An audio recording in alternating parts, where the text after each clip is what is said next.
Hello, everybody. Welcome to the Empowerment Grant Lunch and Learn webinar. Thank you for joining us today. In this webinar, we will be going over the Empowerment Grant Program, just a basic overview, and then also in detail the application. My name is Sarah Wagner. I am the grants manager for the neighborhood department, and I will be one of your main contacts during the grant program.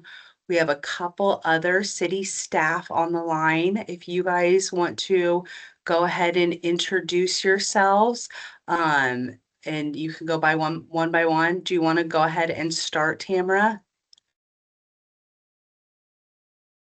I definitely can. Hello, I'm Tamara.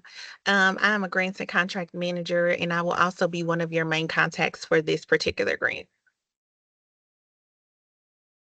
Hi, I'm Steve DeWild. I'm actually the manager for the NTDF grants, but we work closely with our empowerment grant team also. So I will be online to provide some help today too.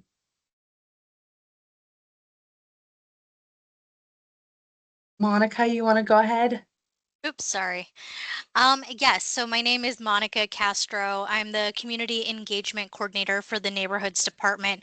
So usually you can also email me if you have questions about this and I can get you connected to the right people. But Sarah and Tamara are going to be your go-to people on this one.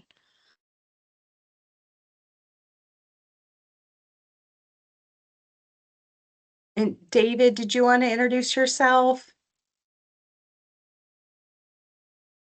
We're also joined by David Cornelius. He's one of our associate directors for the department. Oh, here we go, David. Sorry, guys, I was typing something up and couldn't get the mute button there. Hi, I'm David Cornelius. I'm Assistant Director here for the Neighborhood Services Department. I've been managing 311 the last 6 years and recently stepped into this role. So I'm just here to learn all about it myself. And if anybody ever needs anything, feel free to reach out. And if you all have any questions, go ahead and feel free to use the chat feature. Our staff will be manning that and answering any questions. There will be a few opportunities. We'll stop during the webinar and ask for some Q&A, and we could read some questions out loud. So that being said, we will go ahead and turn off our cameras and go ahead and get started so you can focus on the slides.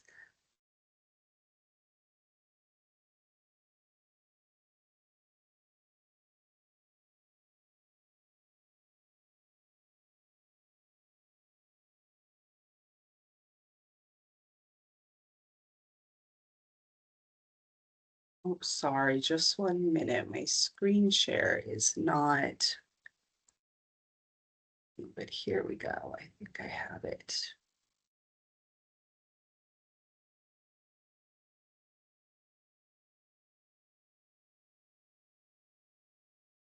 Here we go. Can you all see that? So,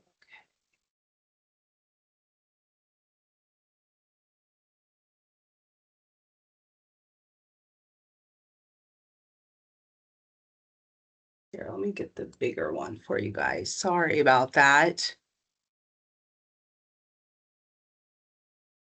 There we go. Okay.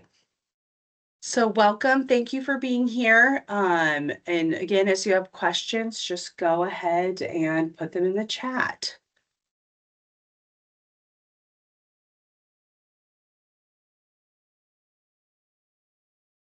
Okay, so today we are going to cover an overview of the grant program, eligibility for this grant, the application process and what that looks like. We'll look at the application together, and then the contract requirements and timelines for the award if you are to get awarded.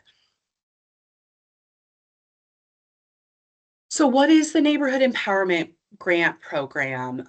It was started as a collaborative effort between our Mayor Pro Tem, Raina Park-Shaw, a bunch of neighborhood leaders, some of whom might be on this call, and the Neighborhood Services Department as a way to get funding back in the hands of the neighborhoods. So this grant is only for nonprofit neighborhood groups or associations who are seeking funding in one of the following categories. And I have them listed here: community engagement, neighborhood identity, public safety or crime reduction, quality of life enhancements, neighborhood investment, code violation remediation, or youth programs. And we are excited that this will be our third round of grant awards. So as some of you might know, we started this program as a pilot program, and it was limited in the first round, and then the funding got renewed for this fiscal year, so we were able to open it back up again. And we are now trying to get this program aligned with our city's fiscal calendar so that our funding is, once we get our funding for our department, then we can give it to you all right away. So we are moving to us having 2 cycles per year, similar to our NTDF grants, if you are familiar with them. So we will have 2 grants per fiscal year moving forward, and that is what we're doing this year. This round of funding is the mid-year application cycle. So to be eligible for this grant, you must be a registered neighborhood group for the city of Kansas City and with the state of Missouri. And to that end, you have to be located within the city of Kansas City. You must be a nonprofit organization that is in good standing with the Secretary of State of Missouri. You must be able to contract with the city and accept the grant conditions. So we'll get into contracting requirements later, but some of those are meeting insurance requirements. We have some standardized forms you have to be able to fill out. And then the grant is reimbursable funding. So you have to be able to have the cash flow to support a reimbursable grant. Also, you cannot have more than one empowerment grant active at one time. So what that means is if you currently have a grant award and you're in the middle of it, you haven't spent that much funding, we wouldn't encourage you to apply for this one unless you thought you were going to finish that grant before this round is funded. So if you have a current grant, an empowerment grant that's wrapping up, you're about to submit your final invoices, then please apply for this. If you're in the middle of one, I would go ahead and say wait until the next round opens, which again will be at the beginning of our fiscal calendar in May. And then again with eligibility, so we do have some contracting requirements that the city requires of any organization that we give funding to. So, and if you can't meet those contracting requirements, one option that we do give to organizations is to utilize a fiscal sponsor. That is where your organization is the one receiving the funds, but the fiscal sponsor is the one who contracts with the city on your behalf. So they would have to hold the insurance requirements and have more of a financial capacity than to help a smaller organization who might not have that capacity to open up this opportunity. So also, if you are a nonprofit that is not a neighborhood group, but you want to utilize this grant, we suggest pairing with your local neighborhood group or association to be eligible. But to that end, if your neighborhood is already applying, you can't, if you have 2 applications with the same neighborhood, we would only award one.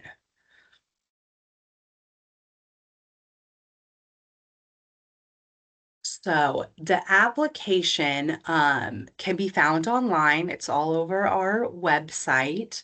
And we do have a neighborhood service department specific a grant webpage that we keep up to date about all of our grant opportunities. So the application can be found there. It's a simple form. And unfortunately, you can't save and return to it later. We recommend that you create a Word document and type out your answers there and then copy and paste and plug it into the application so you don't have any issues with working in the middle of it and not being able to save it, or if your internet goes out and then you lose your place in your application. That's happened in previous rounds and it can be really frustrating. So uh, the maximum amount you can apply for on the application is $20,000. You don't have to apply for that much, but that is the max. And we did change the application this cycle. So there's a few new requirements. So let's go ahead and look at them together. I'm going to switch the screen to the application. And Tamara, would you mind dropping the application link in the chat? So if anybody wants to follow along on their own, they can.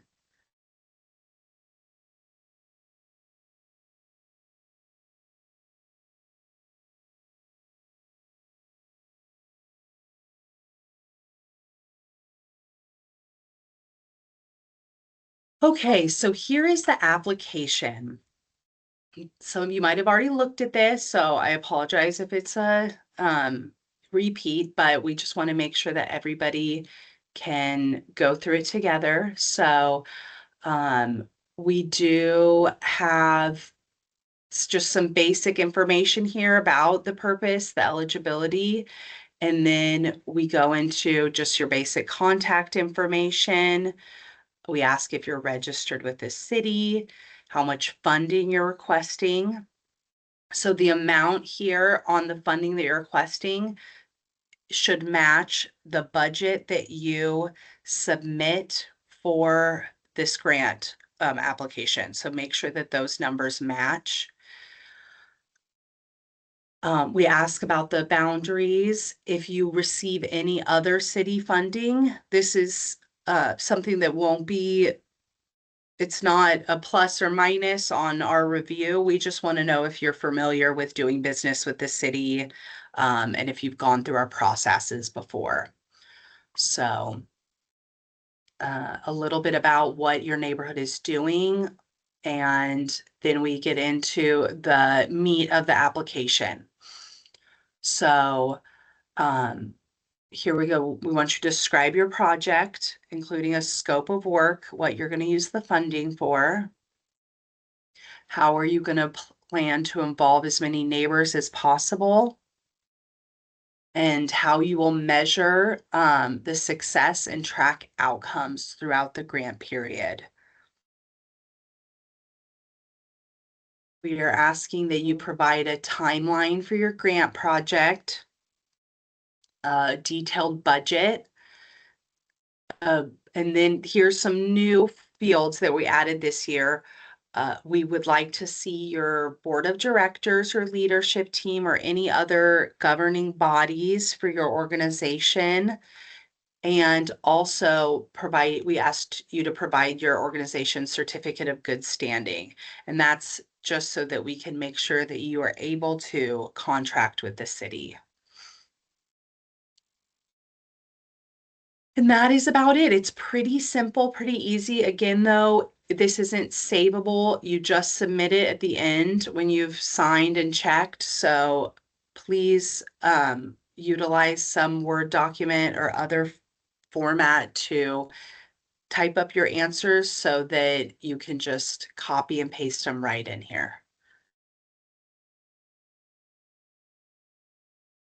I'm going to stop sharing that and go back to the slides.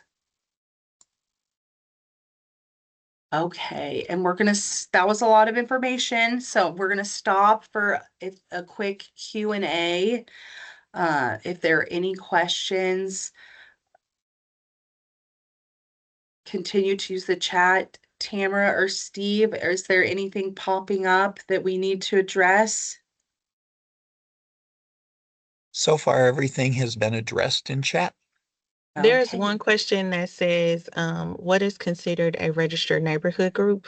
I didn't answer that because we were going to answer that later in the, all of the things that Yeah. make them qualify for it. So I did not answer that chat question.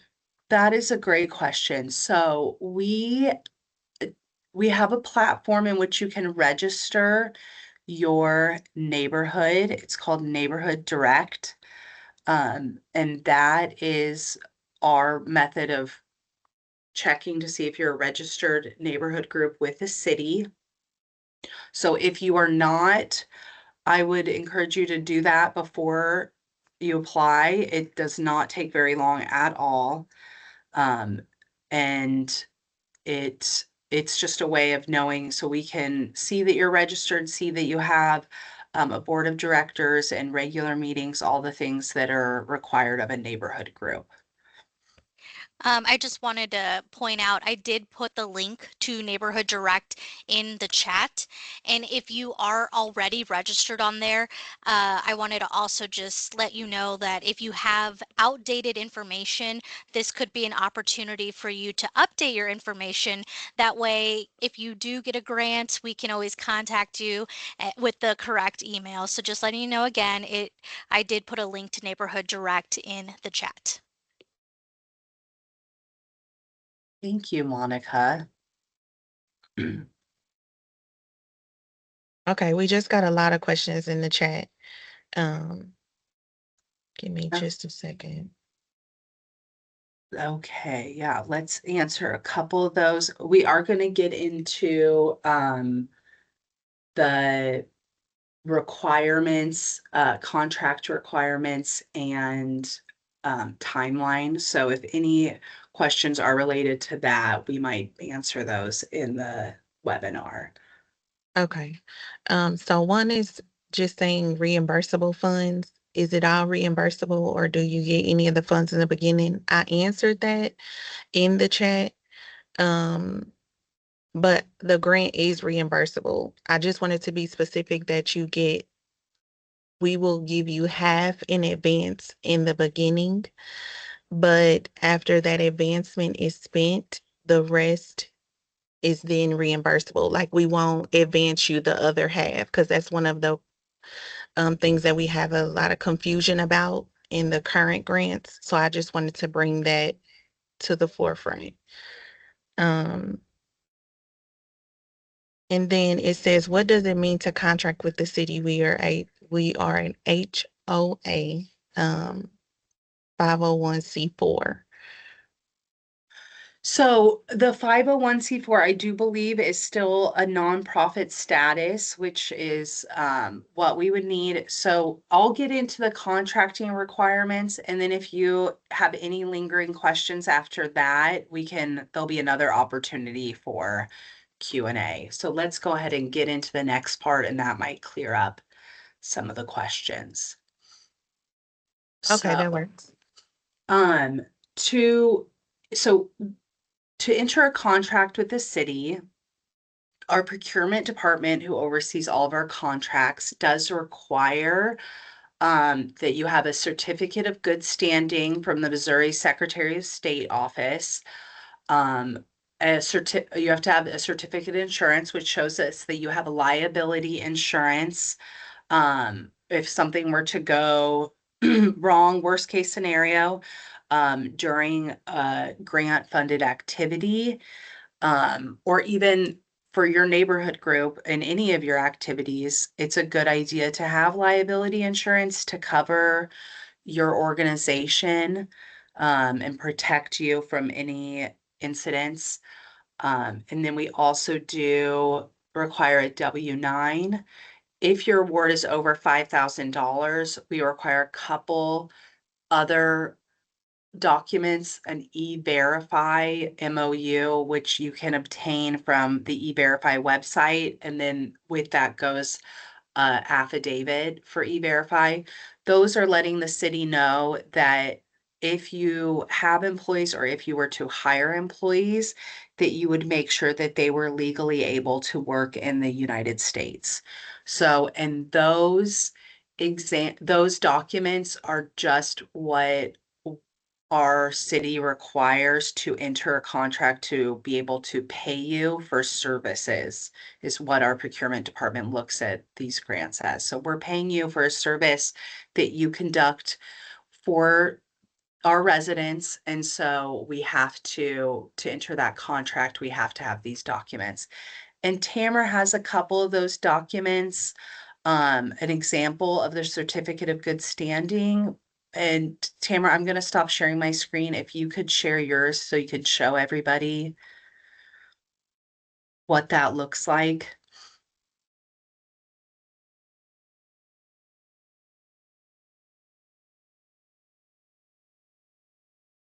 Okay, and we're seeing the application now. Thank you.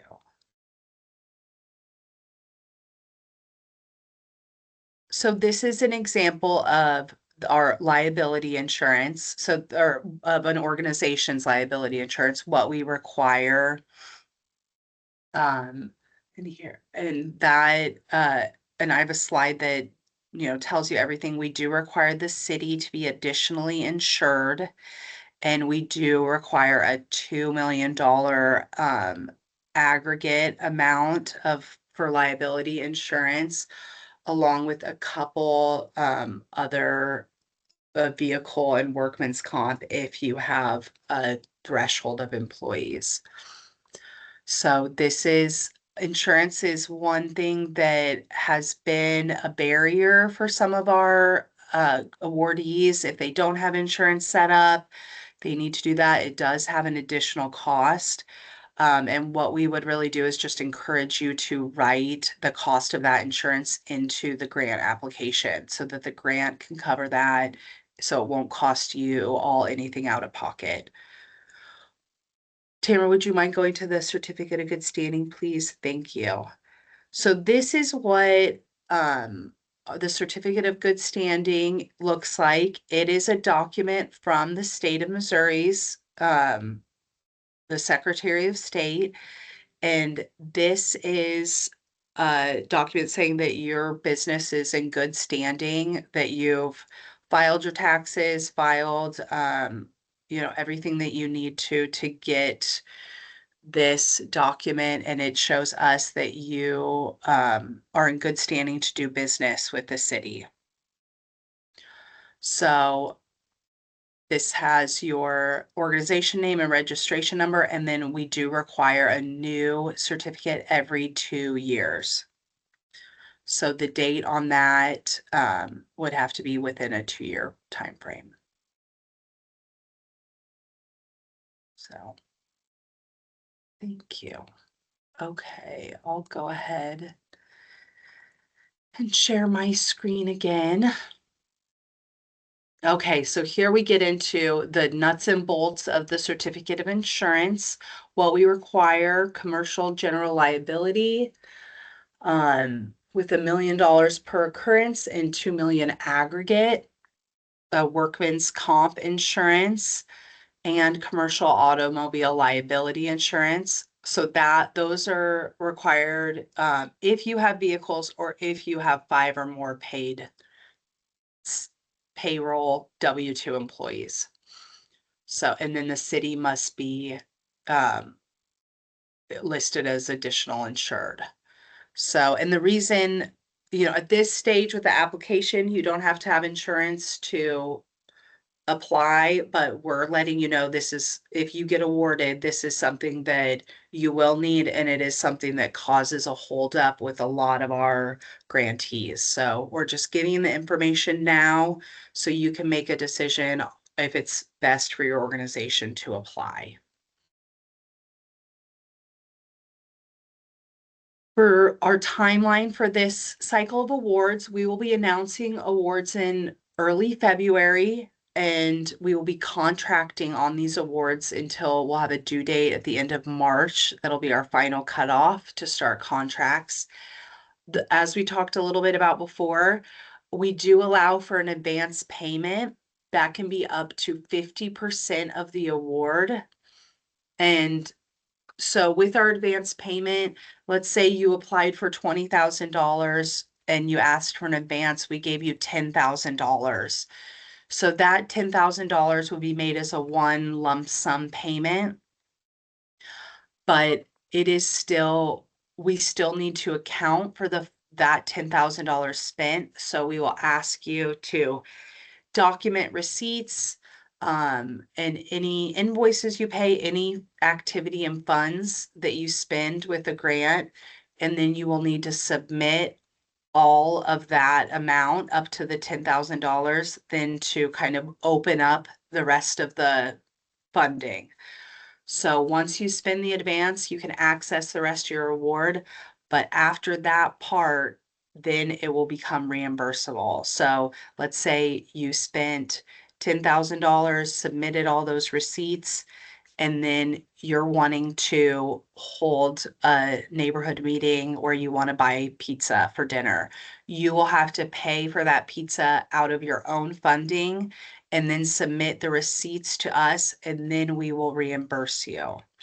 So that financial piece can be another burden for some of our grantees. So again, that's why we're giving you the information upfront so that you all can make a decision about applying for this. If your organization wants to apply, if you want to try to get with a fiscal sponsor that would make it easier on your neighborhood to apply.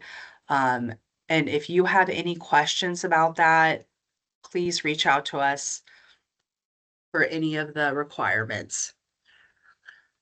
If you're looking at all this and you say, we don't know if we're a registered neighborhood, we don't know if we have a certificate of good standing.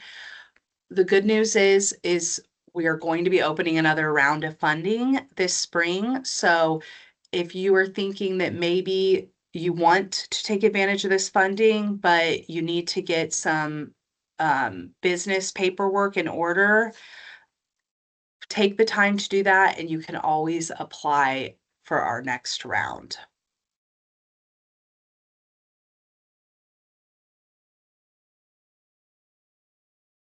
And then just again, kind of going off of that, we cannot start the contract for this award until we receive all the required documents. So we do see that too with some grantees, especially if you're in the camp of what I was talking about earlier. You maybe don't have all those certifications lined up yet, and you're going to want to try to get them before the grant award, before you can contract. We see that that's a huge, it can really push back the timeline of your grant award. It can really be a slow start if you don't have those contracting requirements in place. So we just giving you the information on the front hand that having those contract documents really does affect the timing of your award and your project. And again, making sure the insurance, that usually is one of the last pieces for a lot of our grantees. So getting ahead of that or making a plan for that and putting it in your budget is very encouraged.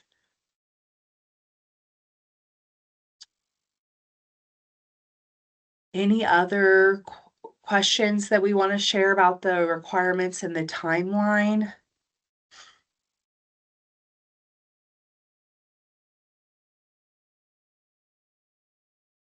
Sarah, do you have dates yet for that second round of funding? We do not have exact dates yet, but we are hoping to open it end of March, beginning of April, so that we can be ready to award those at the very beginning of the city's fiscal calendar in May. So, and I think I saw a question earlier that Tamer answered about we're working towards getting a portal. So all these things we are working towards to strengthen this grant program. And so it's hard to give exact dates, but definitely look out for it as it will be coming. And we are trying to align it with the May to April calendar.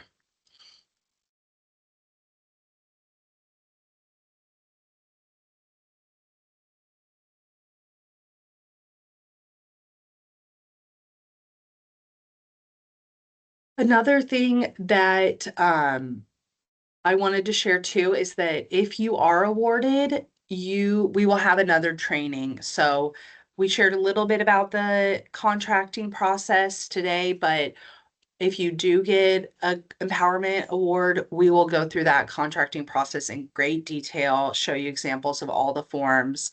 And this isn't the only information you'll be getting about this. So if I don't want to get into too much detail if it's not applicable to you, but we will be holding another training for everyone who's awarded that will cover more detail of advance payment, contracting, invoicing, all of that. And then just reach out with questions. Tamara and I are happy to help you through the application. We have an empowerment email inbox that we both check. Then we also have our own individual emails and phone numbers. So the application is open until the 24th of January. I'm sorry, I did not put that on the slide. So you still have a few weeks left until the application closes. And we are happy to help with any questions you might have. And this is being recorded, so we will make sure to send out a recording to everyone who was registered today, and we will also have that on our webpage.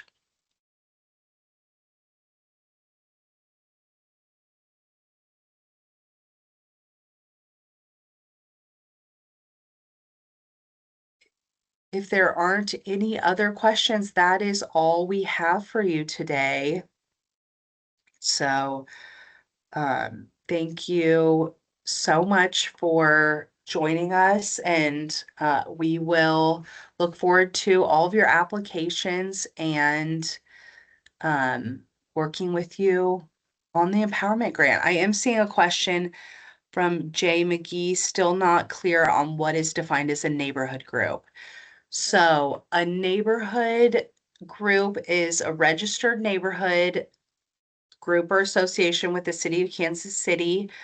An organization that meets regularly, has a governing board. And for this grant purposes, has to be a nonprofit that is registered with the state of Missouri.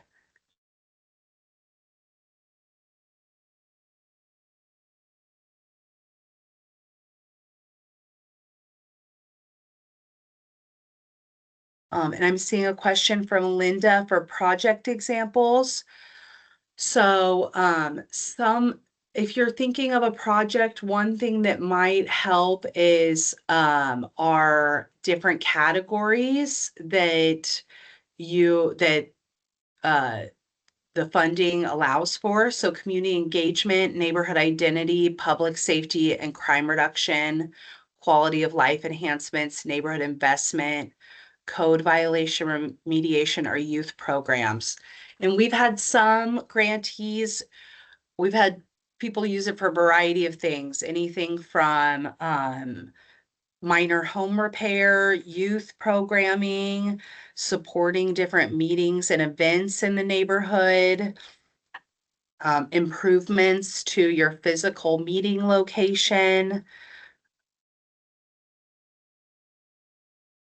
Those are some kind of standout if you have some kind of we've had groups use it for safety, mural painting, if there's a area that gets a lot of graffiti or tagging, and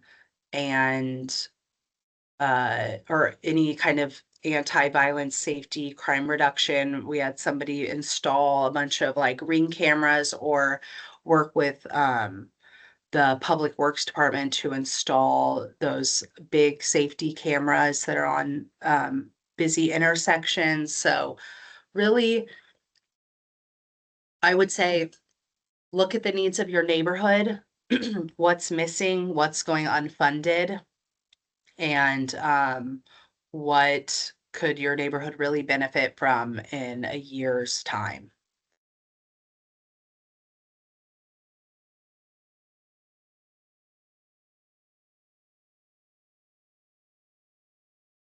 Neighborhood cleanups can definitely be a part of this funding for sure. That's a great way to use the funding. So, and John, I'm seeing your question about code violation, if that has to meet income standards. I am not sure about that, but we can find out and get an answer to you. So,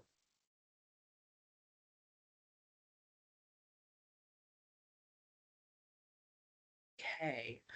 Well, Sarah, yes. Jim had a question that may require some more information from him.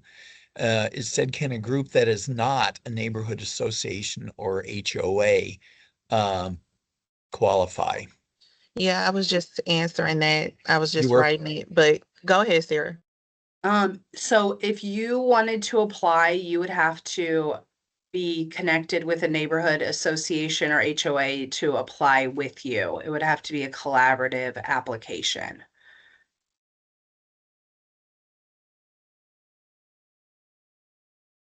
So, okay, well, thank you. Wonderful questions. And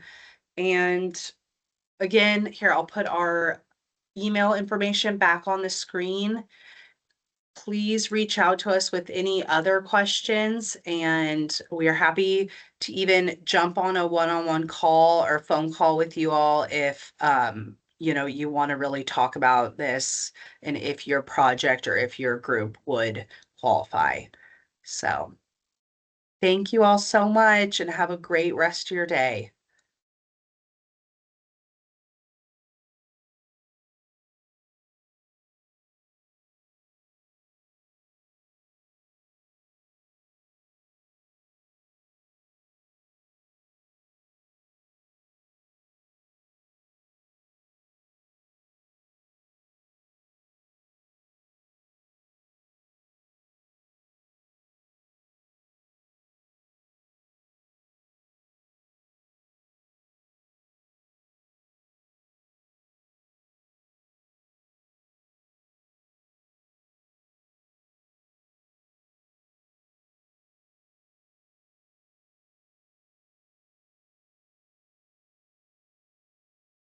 Miss Ruby.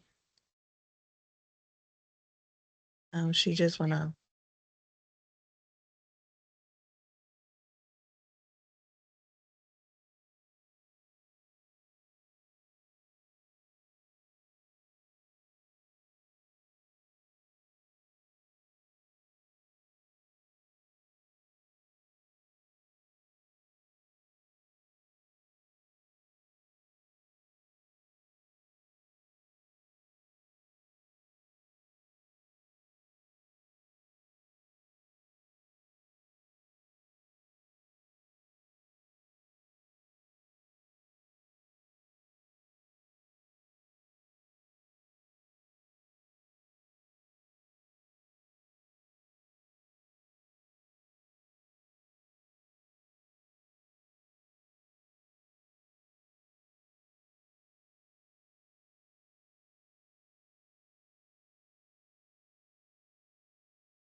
activating. Okay.